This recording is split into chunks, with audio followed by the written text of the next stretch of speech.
Wow, that is a really lovely reception. Thank you very much. And this is like, I feel like I'm on a spaceship right now. This is crazy. Good morning, Birmingham.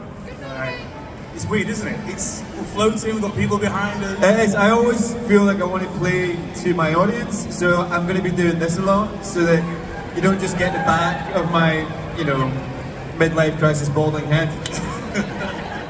James, thank you very much for being here. It is what I like to call Geek Glastonbury, MCM Comic Con, everybody just coming together, sharing love, supporting each other, just completely surrendering ourselves to our interests, and people like yourself coming here just make it so much better. Now I've got a couple of quick questions before we get into some of the deeper stuff. If we had like the McAvoy multiverse, right, all the characters that you've ever played, if you could pick three of those characters you'd like to see in a lift, and three of those you wouldn't want to be trapped in a lift with, where would you want to go with? I think the three that I would like to see in a lift,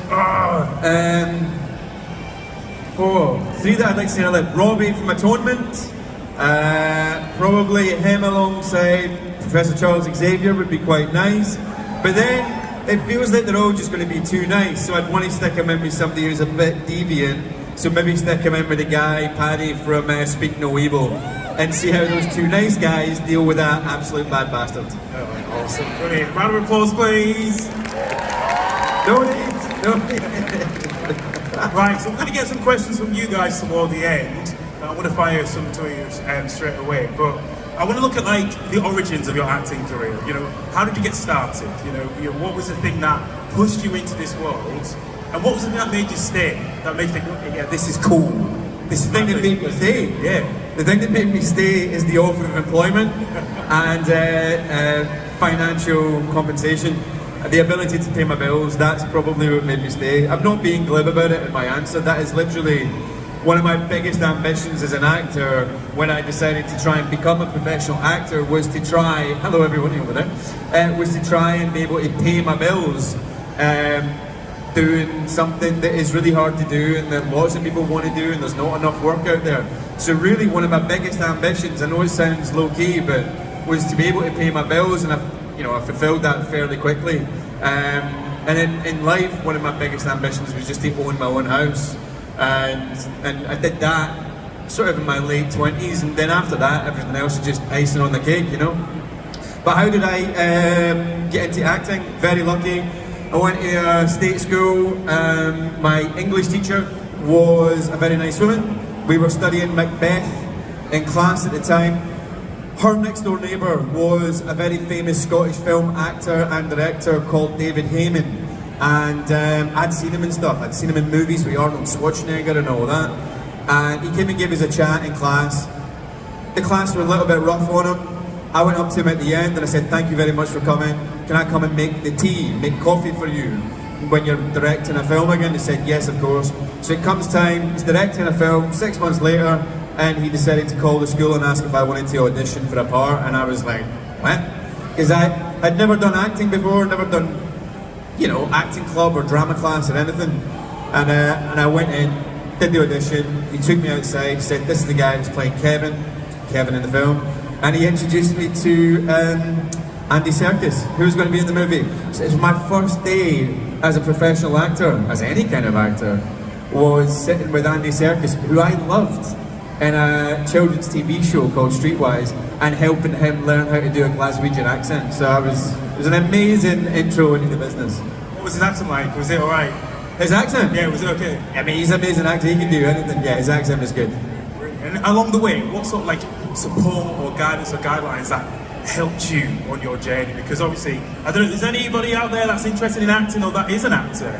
Quite a few people. It's very difficult these days. You know, was there anything that was put in place, or you know, any other individuals that really sort of helped you, you know, navigate the industry and move from job to job? Individuals that helped me. I mean, the job is so iterative, or not iterative. The job is so compartmentalized. You're sort of like with one group of people for a couple of months, and then you're with another group of people for another couple of months, and so on all those jobs, there are people who, without whom I might not have, you know, felt as good or wanted to be a part of it as much.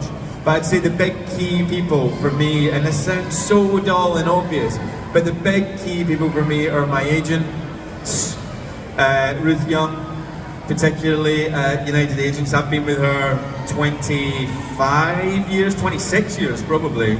And my other agent in America at UTA, Teresa Peters, they have been sort of the rock that I've lent upon in my career, and I've been really lucky to have them. Teresa is from LA, but well, she's not from LA, she's actually from the Midwest, but she lives there. But my other agent, Ruth, is from Edinburgh, and it's just felt nice as a young man in London from Glasgow to have that sort of support and just that sort of contact with your own country as well. So I want to know, like, if you could go back and speak to that young version of James who's making tea on the sets of that TV show, who's learning about the acting world, what would you tell him? What advice could you give him? I mean, it's worked out pretty good, so I don't know if I'd give myself any extra advice. I think you can sort of like mess it up. I don't know. I'd probably tell myself that I think I was maybe worried that I was going to go off the handle or like off the rails. I came from a council estate, and I don't know, I just had this feeling that I had to remain true to where I'm from and all that stuff, which is a good thing, I'm not slagging that off. But I'd maybe go back, if I could tell myself anything, I'd say, like, don't worry, you are allowed to have a couple of drinks and dance and get crazy. You aren't going to suddenly become an absolute arsehole just because you're letting loose a little bit. Because I think I probably was a little bit like a middle-aged man until I was 35, and then I let loose a little bit. So it all worked in reverse. Yeah. I like that. So let's have a look at some of the roles that you've done. Obviously, so many people here would have had different access points to yourself. I think for me, I think it was definitely Shameless. Growing up, I think when I was like 12, 13, my older sisters would watch it, and if I sat and watched Shameless with my sisters, I'd go to school and talk to all the other big kids about it, and I felt like a big kid. And I remember seeing you in that, and I just thought it was this like, it was just that show that made me feel a little bit grown up. Anybody else watch Shameless? Thank you. Thank you, 40 people. Obviously, you know, we have X-Men, Atonement, Together, Split, so much stuff you've done, and much more to come, hopefully. What have you really enjoyed? What are some of these roles that you've absolutely been buzzing and loved? Wow. What have I really enjoyed? I would say the one thing that I've really enjoyed the most, I loved Atonement, you mentioned that. It was just really dear to me and still is. I think it's one of the best books I've ever read in my life. And I think it's probably one of the most faithful adaptations of a book that I think I've ever seen successfully.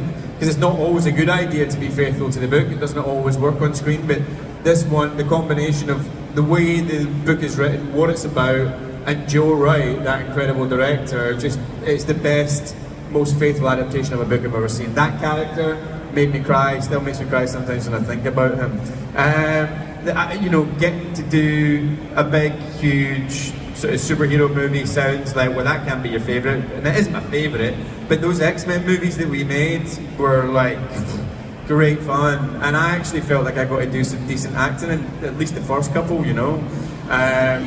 You know, you don't think you're going to get an acting exercise or an acting workout in something like X-Men Days of Future Past, and then you get the script and you're like, wait a minute, this is actually quite a psychological examination of a person who's going through trauma and who's been abandoned, which I go on about as a character quite a lot in that film.